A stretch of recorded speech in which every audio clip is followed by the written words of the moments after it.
Concepto de entorno y de Humboldt. Cómo esto afecta a la fisiología, cómo esto afecta el funcionamiento. Esto es un concepto realmente novedoso que le va a servir para destrabar muchísimo de su terapéutica, de sus propias situaciones vitales, de cómo es el vínculo, cómo entender al ser humano en su vínculo con el entorno.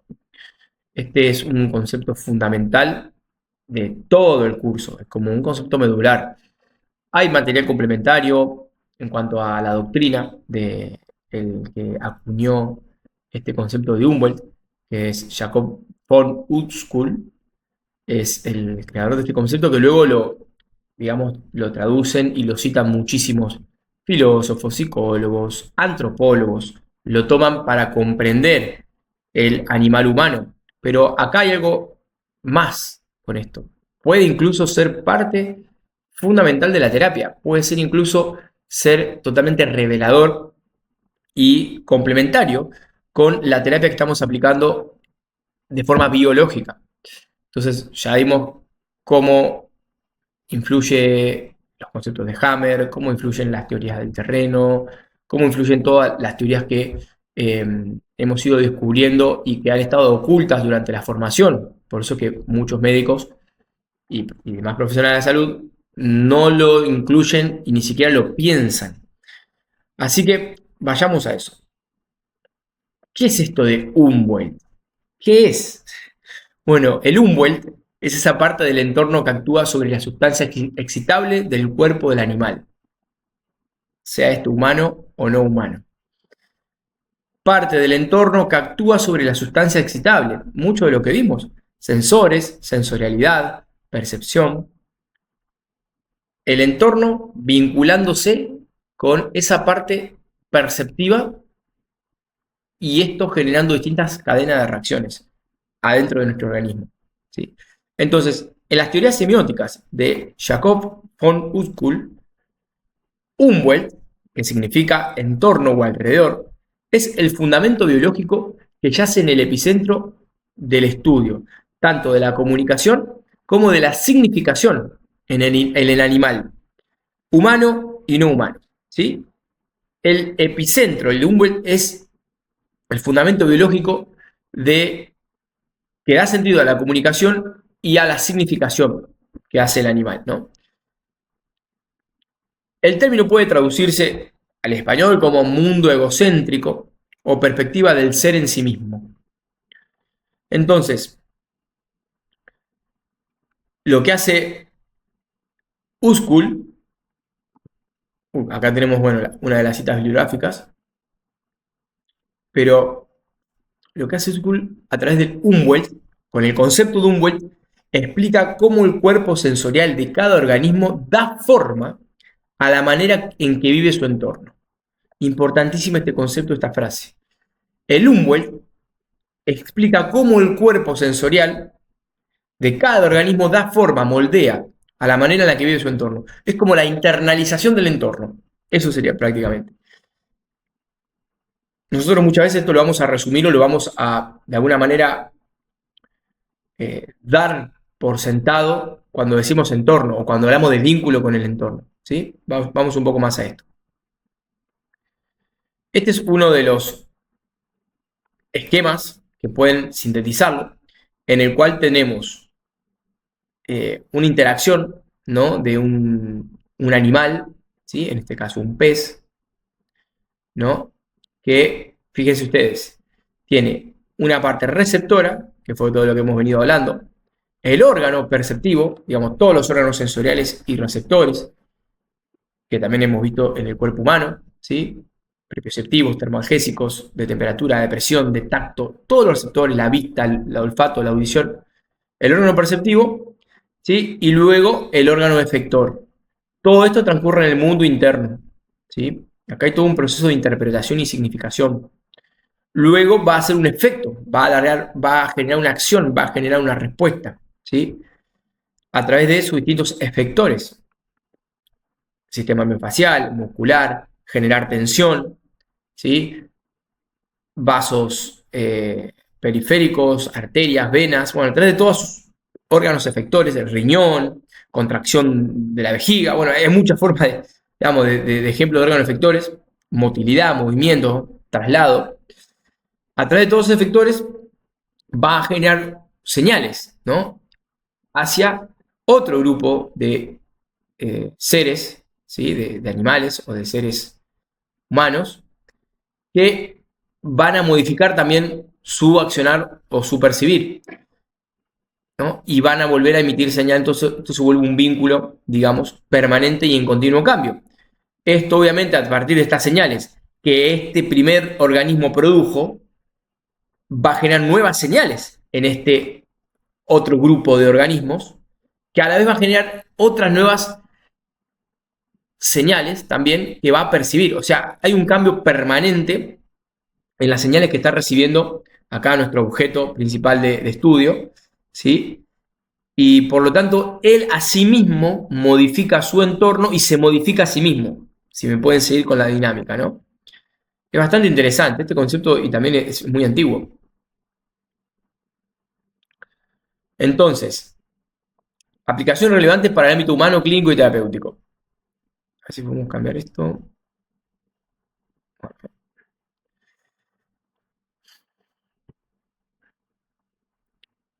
En medicina biológica, el Humboldt sugiere que el entorno relevante para el paciente o consultante no es solo el espacio físico, ¿sí? Lo que decimos siempre, el entorno relevante no es solo el entorno físico, ¿sí? Cuando hablamos de entorno, cuando hablamos de lo que las señales que va a influir sobre el niño, ¿sí? El hogar, cuando hablamos de todo eso, el entorno del niño, de la criatura, ¿sí? O de la persona, no hablamos nada más del trabajo, la familia, de la casa, como algo general, que es lo que hace la medicina tradicional, como que muy por arribita, muy generalizado, cómo te va el trabajo, qué onda la familia, no mucho más, son separados, padres separados, o pasó esto, como muy por arriba, no. No, el Humboldt sugiere que el entorno relevante para la persona no es solo el espacio físico, sino el mundo perceptivo operativo que él vive, él o ella viven, ¿sí? Hace alusión principalmente a esto, a esto. Esto sería el Humboldt de este individuo. Por ejemplo, en caso del estrés crónica, la persona vive un Humboldt caracterizado por vigilancia, tensión corporal, señales de amenaza, rigidez motriz. ¿Sí? Esa es la información realmente efectiva que le llega a la persona, lo que realmente percibe y que es congruente con un entorno, claramente, ¿no? Pero a eso hace alusión el concepto de Humboldt, ¿sí? Su mundo circundante está cargado. Su mundo circundante está cargado. Entonces la intervención no solo modula estímulos externos, sino modifica el modo en que el sujeto percibe y actúa en ese entorno. Entonces, aquellas señales que para ese individuo significan peligro, tensión o evitación, al trabajar la exposición progresiva, la autovalorización, la recodificación motriz, entre distintas cosas que intervenimos terapéuticamente, estamos alterando su Humboldt.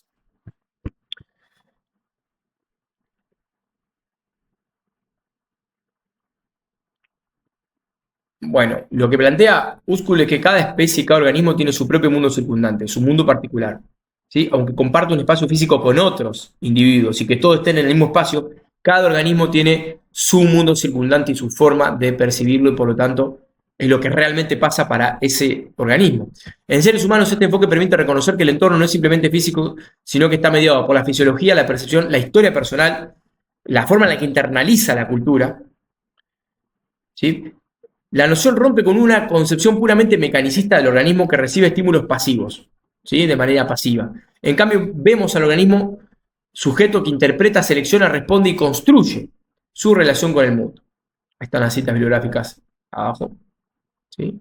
Que hay un montón, como le digo, textos enormes, como todos los filósofos que les gusta hacer textos gigantes.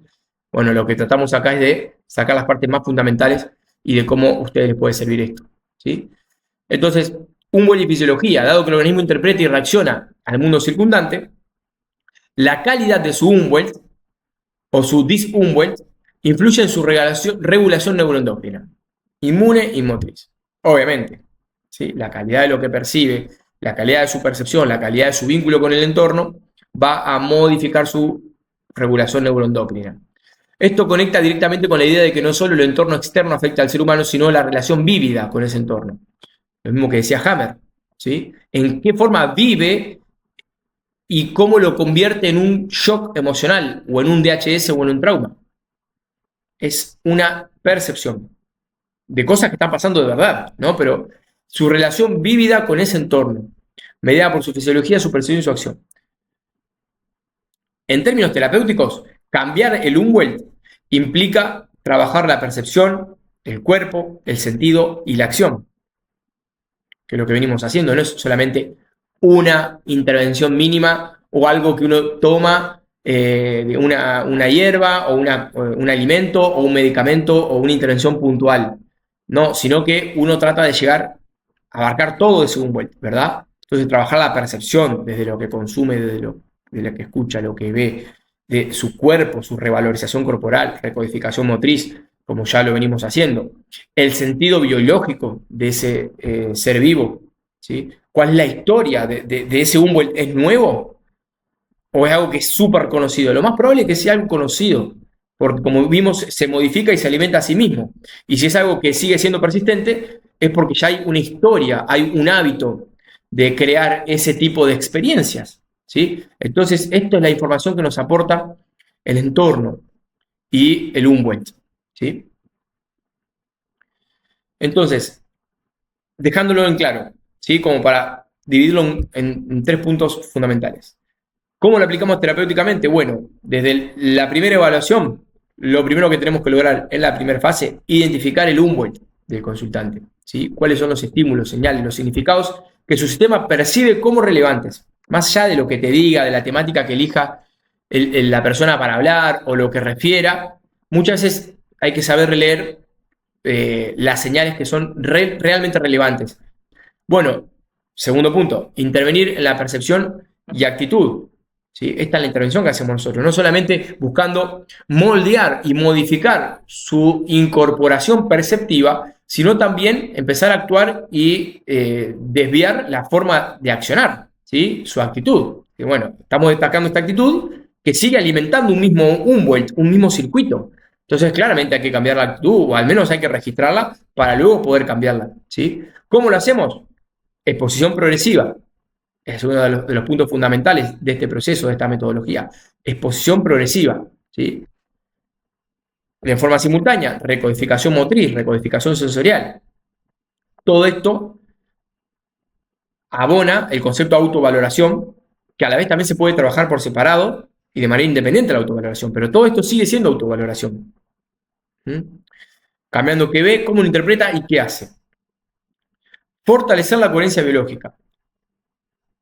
Cuando un organismo es coherente, ¿sí? Es coherente entre lo que siente y la forma en la que actúa y la conclusión de todo ello, hay una coherencia biológica. El resultado normal de eso e inevitable es el aumento de la confianza. Aumento de la confianza, y lo cual permite respuestas mucho más adaptativas, mayor coherencia también a nivel endocrino y a nivel metabólico, flexibilidad neurocognitiva, flexibilidad motriz, flexibilidad emocional, ¿sí? Empieza a ser un organismo flexible, adaptable a los estímulos, pero fíjate que es partiendo de la coherencia biológica, ¿sí? La coherencia da confianza, ¿sí? Entonces, si tenemos un problema de desvalorización, esto va a ser un eje fundamental, ¿verdad? Por otro lado, negar el estrés y seguir alimentándolo o no abordarlo de manera contundente va a dejar uno de los coletazos principales que el estrés utiliza, que es el autoengaño. ¿Sí? El autoengaño, soluciones superficiales o la evitación o hacer sin demasiado sentido las distintas prácticas que uno puede hacer, y no ser honesto con la emoción, con las tensiones que realmente están sucediendo, con lo que realmente altera. Bueno, ahí uno empieza a caer y alimentar el autoengaño, que lo que hace es generar más desconfianza en el organismo, por lo tanto más desvalorización, ¿sí? Esto uno lo puede ver, por ejemplo, en la persona que